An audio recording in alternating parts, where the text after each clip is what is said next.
everybody, welcome back to my channel. My name is Chris with Kristen Crafts, and today I'm bringing you another process video for my February How to Kill a Kit with Style.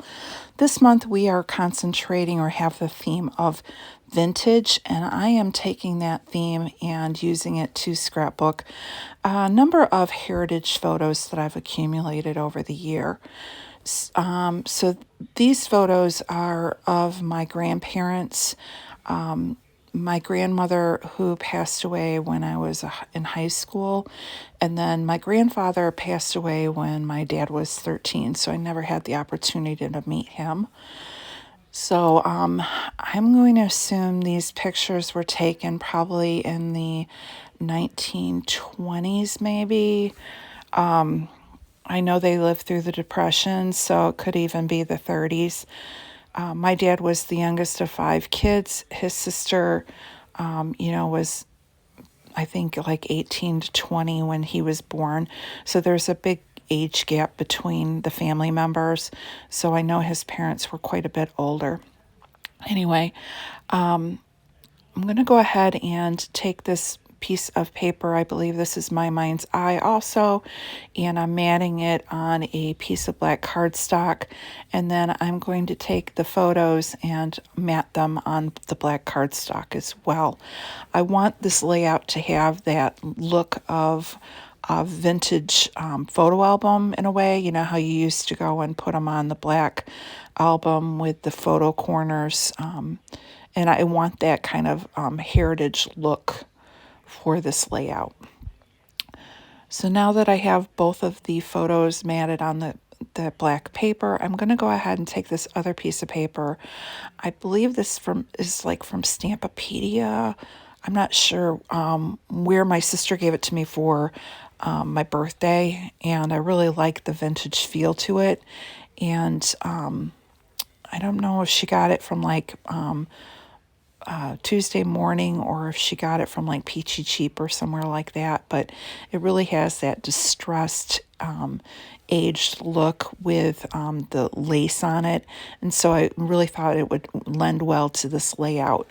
And what I'm doing is taking the piece of paper and I am cutting it into strips. They're about 3.5 inches wide, and I'm just ripping them and layering them together, and then I'm going to have one smaller strip at the top of the layout, and that's what I'm finishing up here.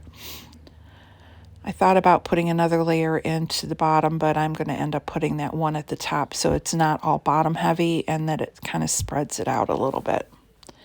So here I am, I'm just adhering those layers down and staggering the lengths and just kind of putting the adhesive in the middle because I know I want to tuck things in.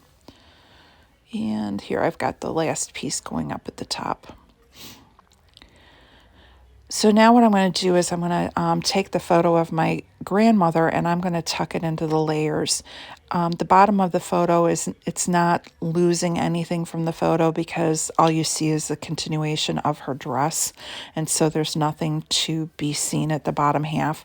However, my grandfather, is all dressed up in his suit, but you can tell he's a working man because his dress shoes are, covered with dust and dirt, and so I just kind of wanted that look to be present when you're looking at these photos in this album. He was a hardworking guy. He worked at a foundry down the road from where they lived, and they lived through the Depression and had to save money raising their 5 kids, and I want that to be represented and shown in these photos. So now that I have the photos down and the layers down, I took that doily and I'm cut it up into pieces, and I just kind of am layering it through the different layers of paper just to give it a little bit more texture and a little bit more of that vintage look. And then I'm going to take a small piece and also put that up at the top here. After it's adhered down, I'm going to go ahead and take my craft knife and I'm just going to run it along that edge so that I have a clean black border going around the layout. Now that I have the lace on here, I'm going through these wood veneers and I'm going to see if I can find anything to use. I kind of found some like light hearts, and I really liked that foliage piece, but I only had one. And I thought about some other stuff, and it just didn't feel right for the layout. I didn't know my grandparents as a couple, so putting hearts and lovey-dovey stuff on there, just it didn't lend for the feel that I wanted for this layout. However, I did come across my photo corners, which reminded me I had pulled some out in my kit, and so I went ahead and grabbed out 6 of them. I'm going to put one in each of the corners of my grandfather's photo, and then 2 at the top of my grandmother's where that can be seen.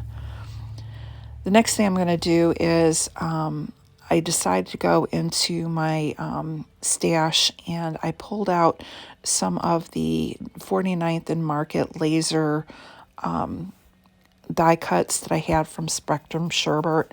I thought there was enough of that tinge of green blue in there that I could pull in that color without, adding too much to the layout. So I grabbed these foliage leaves, I grabbed the pink, and then this one that has more of a purple tone. I decided not to go with the pinks or the purple tone, but grab these blue ones just to see if I could find enough that I could pull out. And if you look in the bottom right-hand corner, you can see that this paper did have a blue tinge to it. So these lilacs that I'm putting in there worked perfect. So I'm just tucking them again into the layers, and then I'm going to have a small cluster at the top of just the flower buds. So here's where I've got on the left-hand side, almost looks like weeds. They're just, I love 49th and Market. They are just so, I don't know, unique and exquisite, and just are wonderful for these heritage pages. I found another one that ran up the side of the photo, and now I'm just grabbing some of these butterflies, and I'm going to sprinkle them in.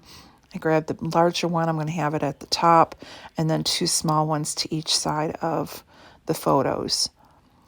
I decided then to go in and pull in just a little bit more a green on each side, just to again bring in a little bit more color to it, but still going with the tones of the paper that's behind, because again this paper has kind of a green gray and a little bit of a blue look, and so these 49th and Market look great.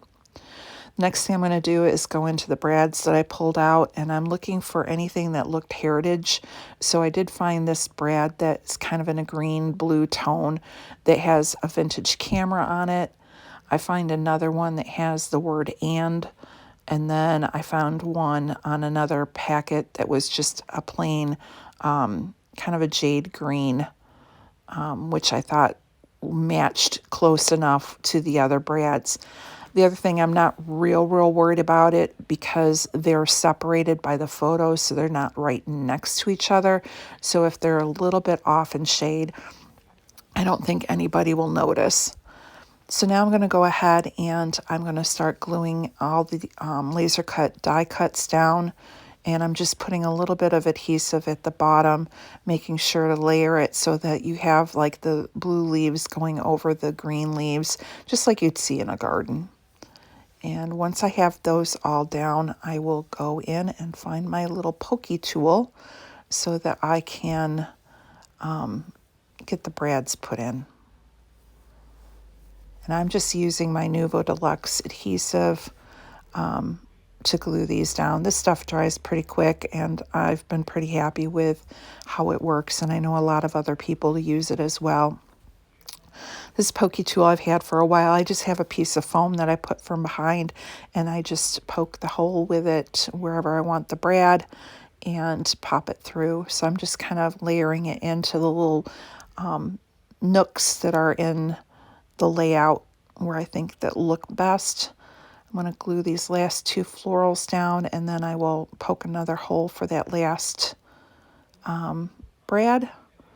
And that is going to be it for the layout. Now off camera, I do go in and I find some of my